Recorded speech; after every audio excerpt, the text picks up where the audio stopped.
Voyager au Maroc, c'est avant tout faire des rencontres. Cohabitent ici des juifs et des musulmans, des berbères et des arabes, des sédentaires et des nomades, des retraités et des touristes. Un Maroc pluriel, né d'un brassage religieux et culturel, d'une grande hospitalité et de tolérance. Et le peu d'écart à cette règle n'enlève rien à l'accueil d'eau de rose et de fleurs d'oranger.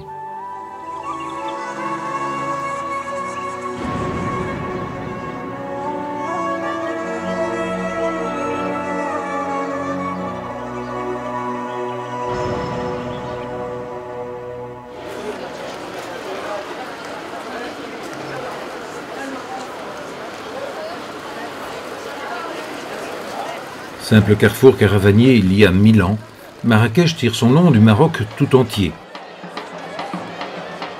Une ville tiraillée entre tradition et modernité, bruyante, perturbée, chatoyante.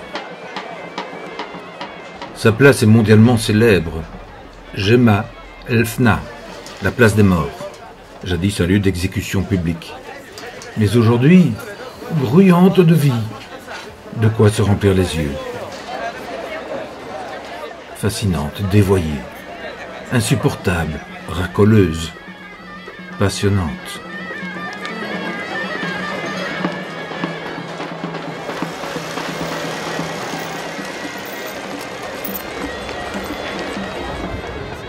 Jemaa El Fna court après les euros fraîchement débarqués et encore naïfs. Chacun cherche à vendre quelque chose. Une imagination débridée, extravagante. Charmeur de serpents, dresseur de singes, cracheur de feu, diseuse de bonne aventure. Une vraie cour des miracles.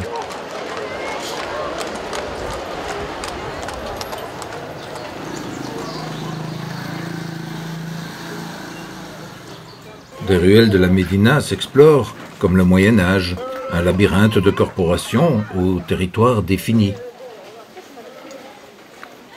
Passé Bab des Bagues, la porte du Tanin, une odeur pestilentielle vous étouffe. Le terme maroquinerie trouve ici tout son sens. Il se dit que le roi Salomon condamna une tribu au travail du cuir, et depuis, les tanneurs, mal considérés, s'isolent en bordure de ville. Les peaux de chèvres, moutons ou bovins sont piétinés dans un bain, soi-disant secret mais fétide, de sel chaud, urine de vache, fiente d'oiseaux. Puis colorés par des tanins organiques, raclés des miasmes subsistants.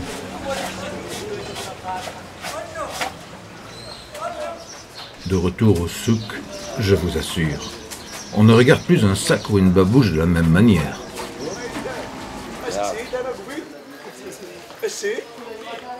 Des dalles de Venelle, les souks sont plus ou moins agencés par profession. Pour les apprécier, il faut s'y perdre, flâner, musarder, renifler les odeurs, le cuir, le pain frais, les parfums, les épices. Écouter les rabatteurs, les marchands vantards, les bruits discordants des ateliers.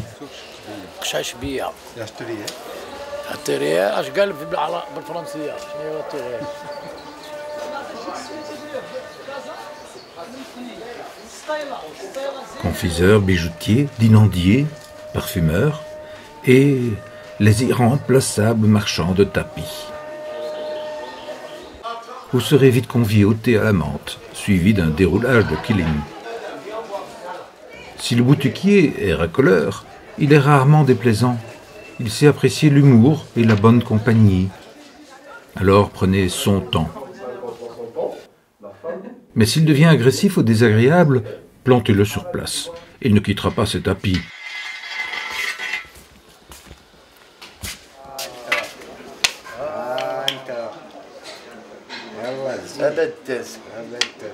Attention aussi aux faux guides. Ils vous égarent ou vous retrouvent pour un bon billet. Sollicité, harcelé, Arnaquer? C'est ça aussi Marrakech, au point d'être surnommé Arnakech.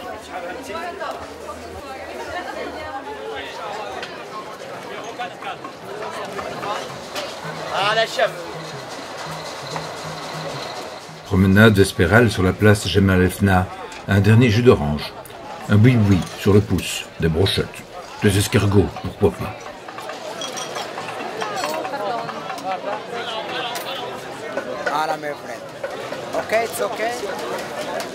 Le camp de Gargote est entouré de charlatans, herboristes, bonimenteurs, saltimbanques, bohémiens. Jemal el-Fna, c'est tous les métiers du monde, un espace de culture populaire décrété l'UNESCO en l'acceptant au patrimoine immatériel de l'humanité.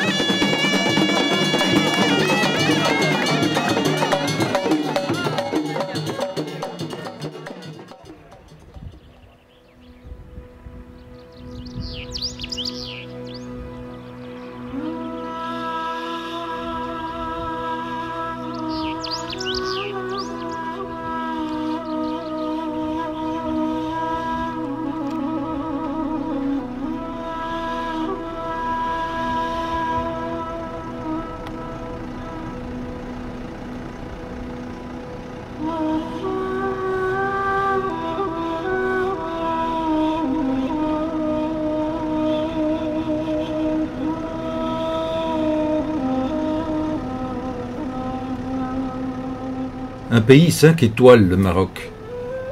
L'Atlas m'attire particulièrement, à chaque fois l'impression de parcourir tous les recoins de la planète.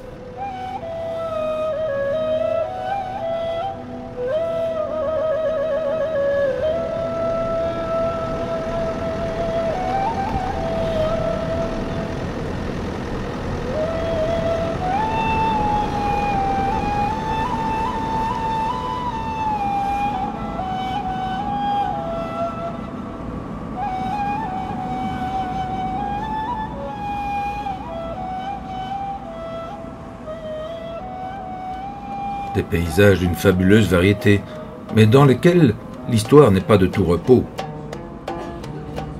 5 ou 6 volumes dans la bibliothèque. Aussi je ferai plutôt court. Il y a 10 000 ans, les premiers peuplements berbères. Une origine discutée, peut-être un métissage de nomades venus d'Asie et du Proche-Orient. Puis ça se bouscule. Les Phéniciens et leurs comptoirs portuaires, Carthage et les guerres puniques, l'occupation romaine.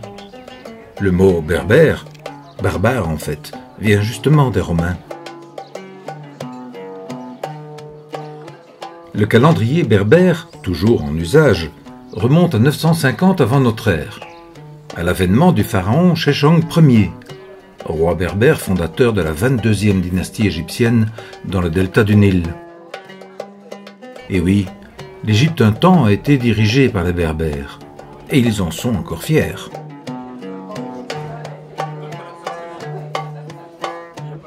Ils se nomment eux-mêmes les Imajigen, les hommes libres, une liberté réclamée dans les rébellions incessantes contre l'envahisseur. Exemple, les révoltes des Touaregs, d'origine berbère, ou la conversion au christianisme. C'était juste pour s'opposer aux dieux de Rome.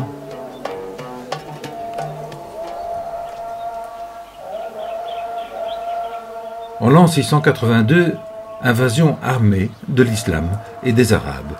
Et c'est un échec. Mais la diplomatie et surtout le commerce incitent à la conversion. De facto, l'islam devient la religion dominante.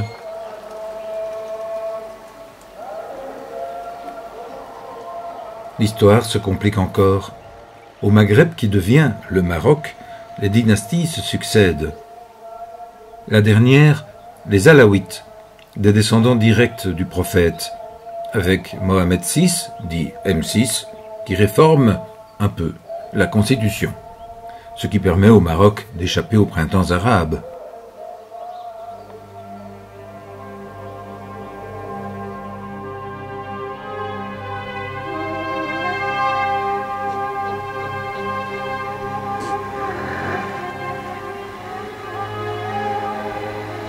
Lors d'un recensement, la première question était « Parlez-vous l'arabe ?» Tous les oui furent comptabilisés comme arabes d'origine et non berbères. L'État marocain tente de se définir arabe, mais en réalité, plus de 60% de la population a des racines berbères. Musulmans, certes, arabophones, souvent, mais pas arabes.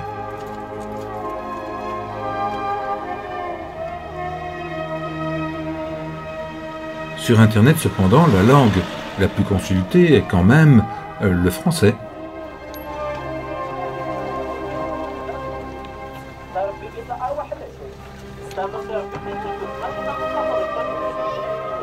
L'identité berbère se définit d'ailleurs moins par l'origine que par l'unité culturelle, ce qui inclut la langue, la magique, et l'écriture, le tefinach. Un Marocain sur 4 ne parle que la mazik. Et quelques clans résistent encore à l'arabisation forcée, surtout dans l'Atlas, parmi les Tamaziks au nord et les Chleux au sud.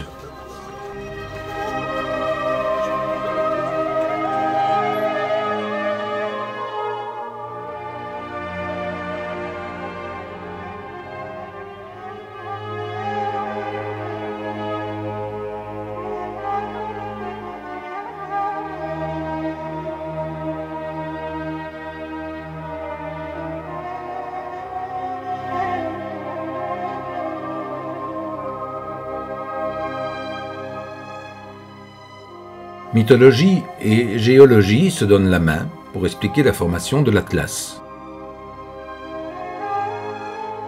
Bien sûr, le nom vient du géant Atlas, condamné par Zeus à porter la sphère céleste et pétrifié ensuite en montagne.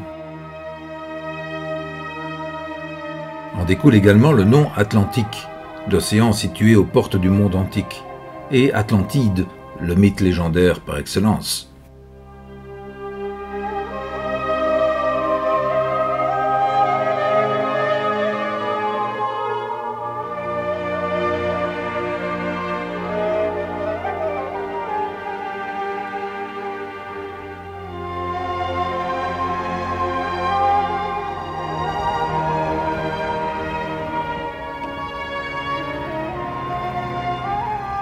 Quand on attaque les contreforts du Haut Atlas par l'école du Tizin Test ou du Tizin Tishka, les points de vue tiennent lieu d'étapes.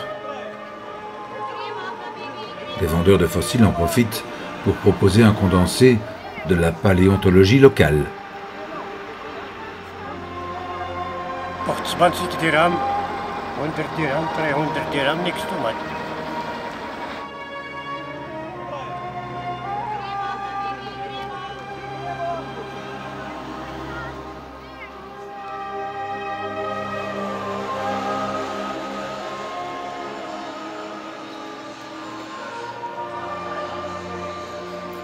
Arrêt à Al-Nif, petite palmeraie de l'anti-Atlas.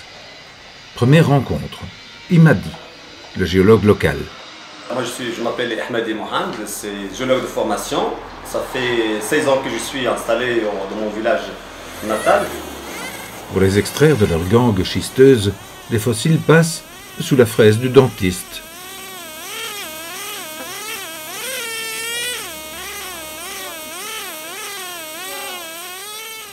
Voilà la région d'Al-Nif, c'est une région d'attraction géologique, paléontologique et de gravure rupestre aussi. Vu la particularité de son histoire géologique, c'est des trilobites, c'est un peu ça. Dans leur nom, il vient du fait que leur corps est divisé en 3 lobes, le lobe latéraux, un lobe central, ici la tête, le thorax et la queue, le pégidium. Je ne sais pas si vous connaissez d'où vient le nom céphalopode. Non. En grec ou latin, céphalon c'est la tête, oui. Et podos en grec c'est pied. Oui. Pied dans la tête. Ces fossiles attestent d'un océan primordial bien avant l'homme. Et quand les animaux ils meurent, dans le fond marin, là où il y avait souvent des courants sous-marins. Les courants sous-marins-là, ils ont traîné les coquilles. Et les coquilles sont orientées dans ce sens. La pointe, c'est le sens de courant, comme ça. Passionné et passionnant, Imad nous transporte du Cambrien, 500 millions d'années d'ici, aux gravures rupestres des premières occupations humaines.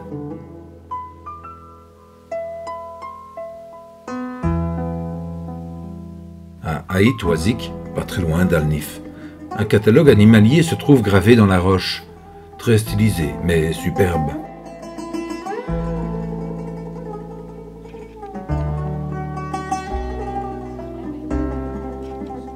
Un bestiaire de gazelles, aurochs, caméléons, autruches. L'homme préhistorique a mémorisé ce qu'il voyait de vivant autour de lui.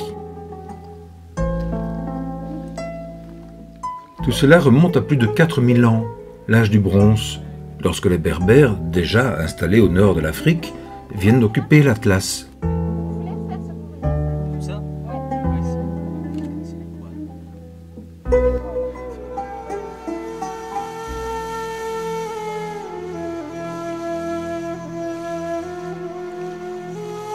Nombre de produits marocains comme l'huile d'argan, le safran, l'eau de rose, la confiture d'amande, sans oublier cette délicieuse cuisine de couscous et de tagine, des plats qu'on se doit de partager, sont en réalité de tradition berbère.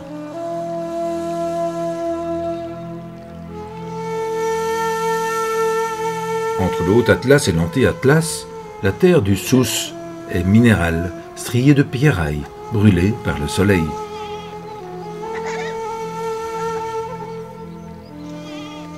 Un arbre quasi préhistorique s'y est adapté, l'arganier. Peu exigeant et résistant aux rigueurs du climat, il est le favori des chèvres. À leur manière, elles dispersent les noix de l'arbre, favorisant ainsi sa reproduction.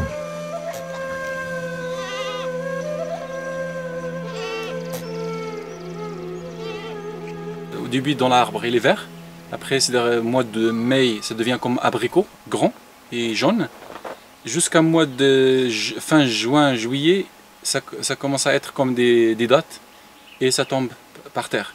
Après on le ramasse et on le casse avec une pierre. Comme ça. La noix de l'arganier fournit une excellente huile aux vertus nutritives, médicinales et cosmétiques. Pour décortiquer ces amandes à la coque résistante, un processus laborieux, des gestes secs et précis. Broyé à la meule ou au moulin électrique, ça devient l'huile cosmétique pour les cheveux, la peau. Mais légèrement grillée avant d'être moulue. Et ce sera l'huile alimentaire, à la bonne odeur de noisette, une des huiles les plus chères au monde.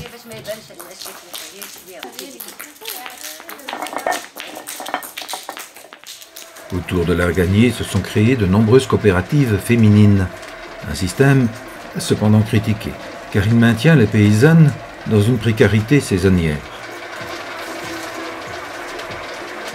Et puis il existe aussi de fausses coopératives qui allongent l'huile d'argan avec de l'huile de tournesol.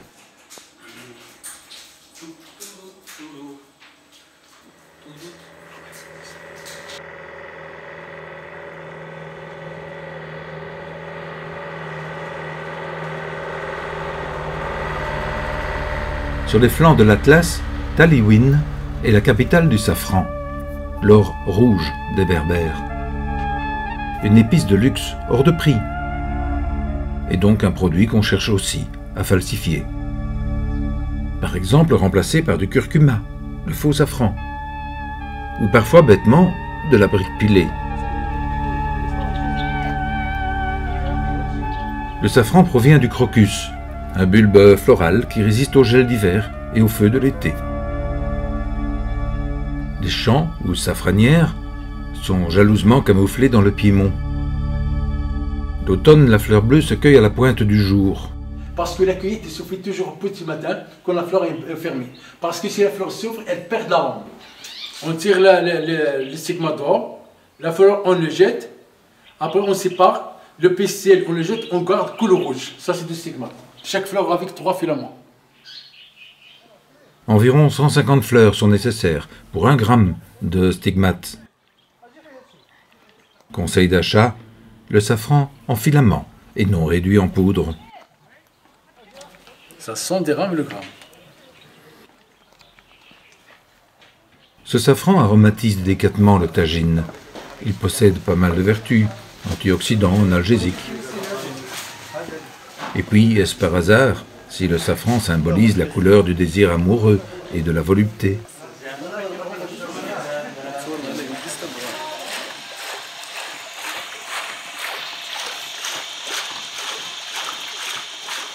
On dit que les Mayas la cultivaient déjà et que les enfants du lac Tchad, grâce à elle, ne souffrent pas de malnutrition.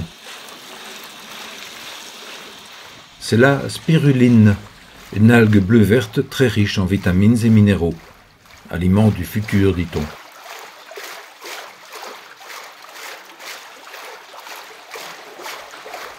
Grâce à cette ferme à spiruline, née de la coopération entre un lycée d'Avignon et le hameau de Zawid Sidi Ahmed, le village renaît.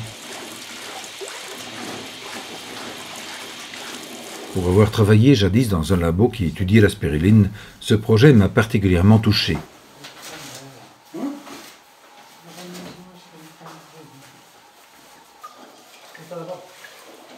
Sa culture est très simple, pas de grande surface, juste de l'eau potable, les nutriments de base et du soleil, présent ici toute l'année.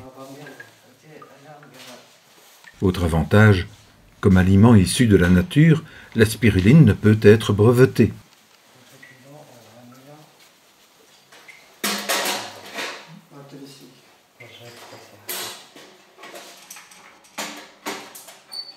Vêtus comme des chirurgiens, nous suivons la suite des opérations.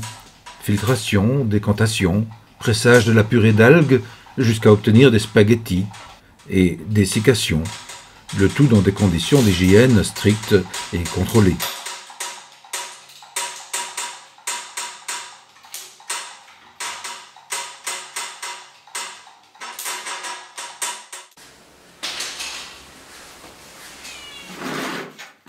Puis, un moment de grande sympathie. Un déjeuner partagé de pain et fromage de brebis. Une rencontre que j'ai aimée. La simplicité et l'hospitalité de ces jeunes, formés en France mais revenus pour faire vivre leur village.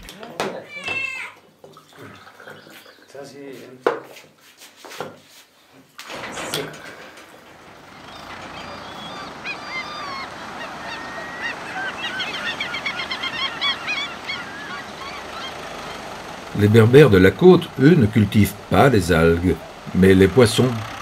Ils les prélèvent comme ils le feraient pour un cheptel de moutons. Autrefois, ces marins bergers sifflaient les dauphins pour que ceux-ci rabattent les poissons dans les filets. Une fois sur la plage, les barques bleues de la région d'Essaouira se font tracter jusqu'au parking. Un bleu qui domine au point d'en être un symbole.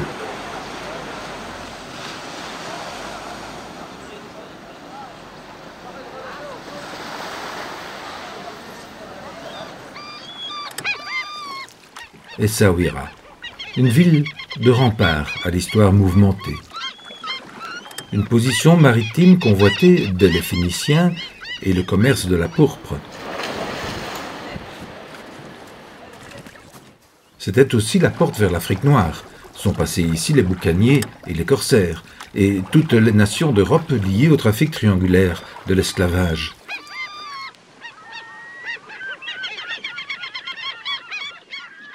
Portugaise un temps sous le nom de Mogador, elle est devenue Essaouira, la marocaine.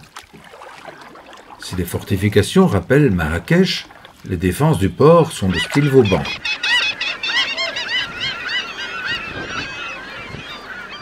Essaouira reste un carrefour maritime des cultures, mais aussi une ville de tradition, une ville qui n'a pas, encore, perdu son âme, comme Agadir.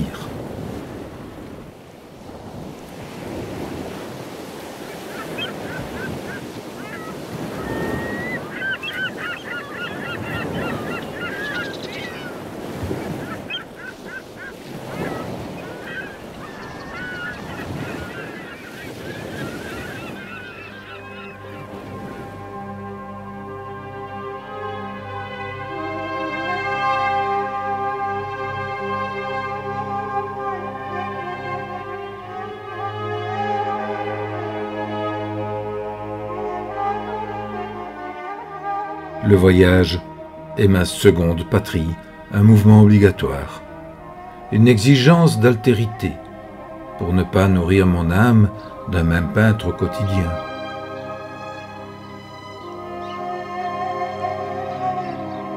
J'y associe beaucoup de mots, liberté, silence, espace, curiosité, variété, respect. Le voyage, c'est accepter la rencontre et la différence. C'est apprendre d'autres vérités.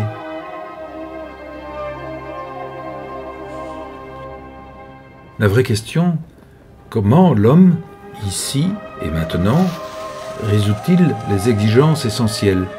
Un toit, la nourriture, la sécurité pour les siens.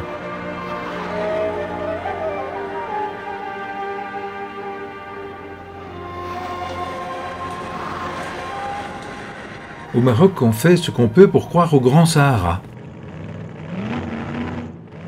Je suis à Zagora les dunes, à Merzouga plage. Tohu-bohu touristique qui pétarade et blatère. Parc d'attractions, avec de faux hommes bleus et des chameaux endormis et indolents.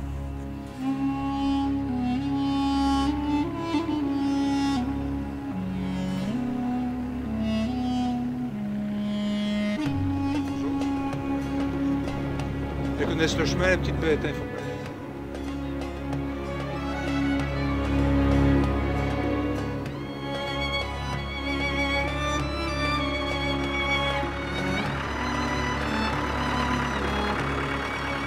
Fasca, un berbère qui joue au Touareg, me propose un désert plus proche du Sahara que je connais.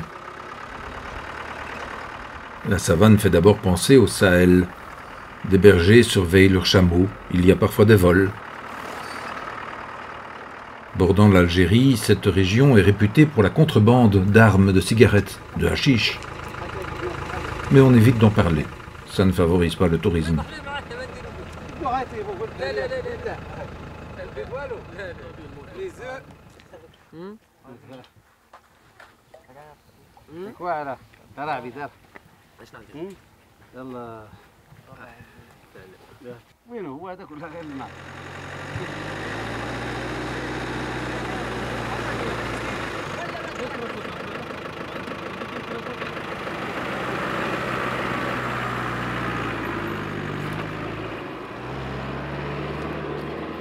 Sortie de nulle part, une jeune mère vient puiser l'eau. Elle est aidée par Fasca, très attentif aux nomades en sursis.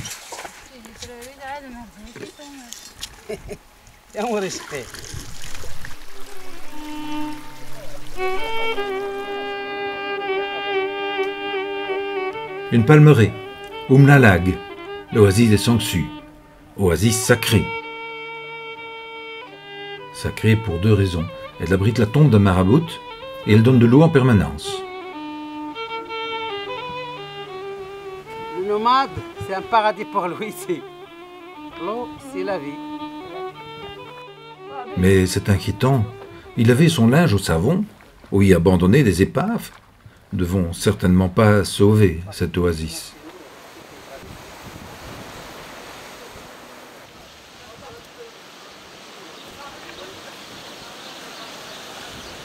L'eau, le grand problème du désert. Zaïd Abou a planté son écomusée sur l'emplacement de sources naturelles. Il s'agit de faire aussi de ce jardin un jardin des mots, c'est-à-dire qu'il y aura par-ci par-là, Inch'Allah, des maximes belles qui parlent de l'eau d'une manière religieuse, philosophique, scientifique, poétique. Et le but est de sensibiliser les touristes au problème de l'eau, car c'est un problème, il y a un problème mondial en ce qui concerne l'eau. Artiste et philosophe engagé, Zaïd Abou est fascinant. Une rencontre mémorable. Vous savez la chose que j'ai montée là? Oui.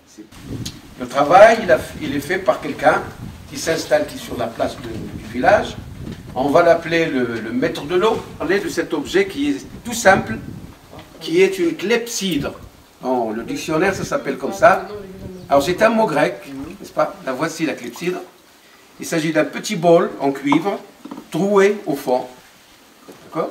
Son invention remonte à quelque chose comme 16 000 ans avant Jésus-Christ. Il n'est pas interdit de rêver, mais moi je rêve d'un tourisme, j'ose même dire humain.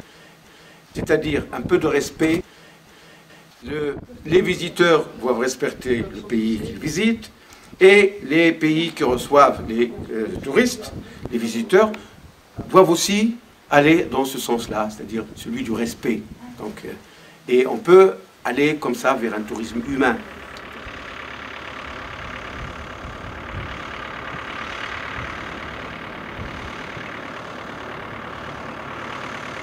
Le village abandonné des ouvriers de l'Oued Naam, l'Oued des autruches. Une exploitation agricole aujourd'hui délaissée suite à un déluge inattendu en plein désert.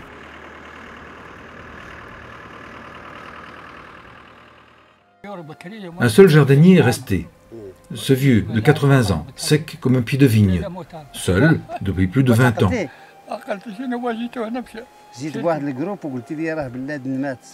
Lorsque Fasca lui amène quelques touristes, le survivant est à la fête.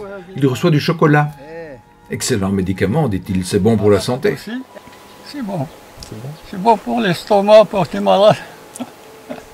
C'est bon pour tout. C'est bon pour tout. Eh oui, c'est bon pour tout, voilà. C'est bon.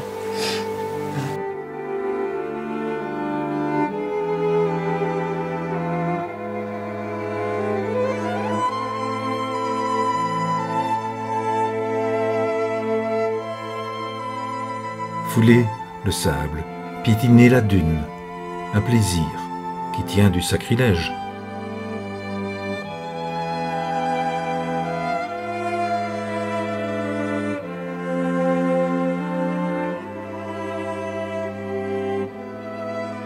Par essence, le désert est pur, il est propre. Lorsque le ciel s'arrondit et se dépose sur l'horizon, les dunes se mettent à chanter.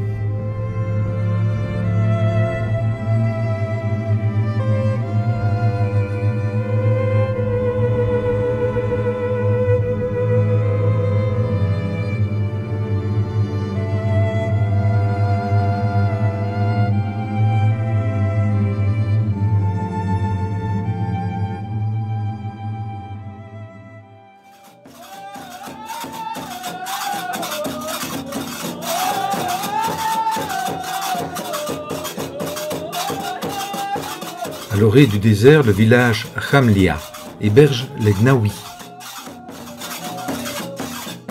Descendants d'anciens esclaves réfugiés ici, ils produisent une musique très spécifique. Un rythme syncopé, au son du ganga, le tambour, du gembri, la guitare à 3 cordes, et des crotales, ces castagnettes métalliques. Tout ce que sont ramène ici à Khamlia, ils ont fait des fêtes. Ils ont invité tous les gens d'ici, du Maroc. Ils ont organisé chaque année une grande fête ici. C'est comme la fête de la liberté. Les formations de Guinée ou de Ghana, le terme Knawi définit aujourd'hui des confréries musiciennes. Une musique et une danse mystiques, très proches finalement de celles de derviches.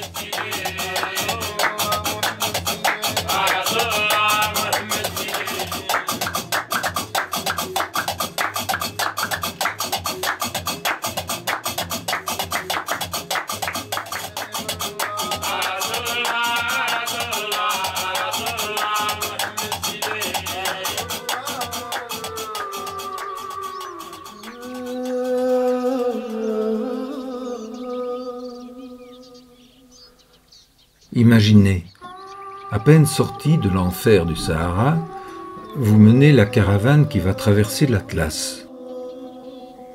Devant vous, Aït Benadou, l'étape avant Marrakech. Un havre de sécurité pour la nourriture fraîche et la protection, en échange, évidemment, d'une part de vos marchandises. Surplombant le wadi et protégé par des murailles de pisé, Aït Benadou est le refuge idéal du caravanier commerçant. Daté du XVIIe siècle, c'est le plus beau ksar du Maroc. surnommé le Mont Saint-Michel d'Echeleux par le protectorat français, et classé d'ailleurs au patrimoine mondial.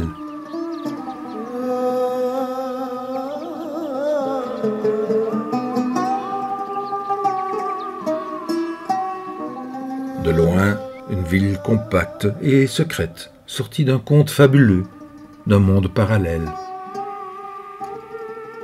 Un assemblage de palais et de ruelles étroites qui constitue en soi une splendide défense. Décor idéal pour la production de nombreux films, Laurence d'Arabie, Le Diamant du Nil, Gladiator, Game of Thrones et bien d'autres. Les studios Atlas de Ouarzazate ne sont pas très loin.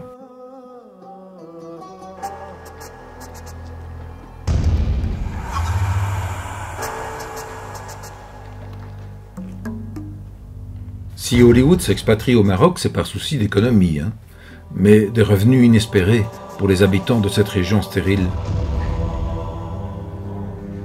Tout commence en 1962, des tournages pour le film Laurence d'Arabie.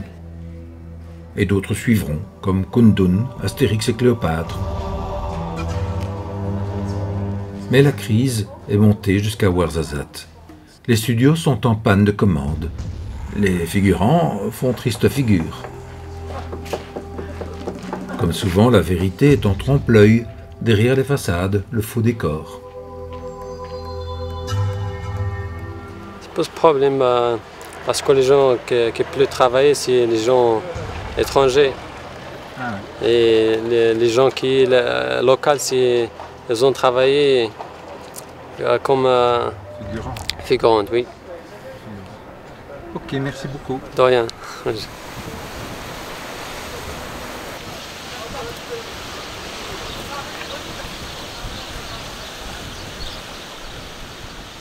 Vu d'en bas, les palais d'Aït Ben Haddou se lancent des défis.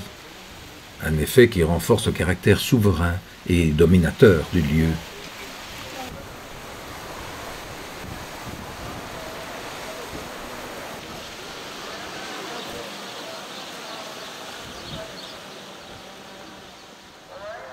À l'intérieur, les habitations se pressent les unes contre les autres.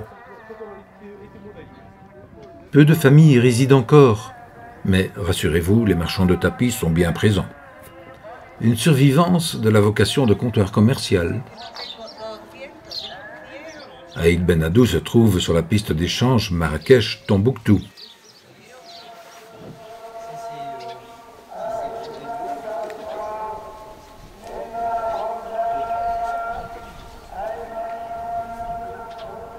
Ici, on sait que la caravane sera protégée. Qu'il fera bon passer la nuit au caravansérail, avant de repartir demain ou après l'entracte, vers d'autres rencontres.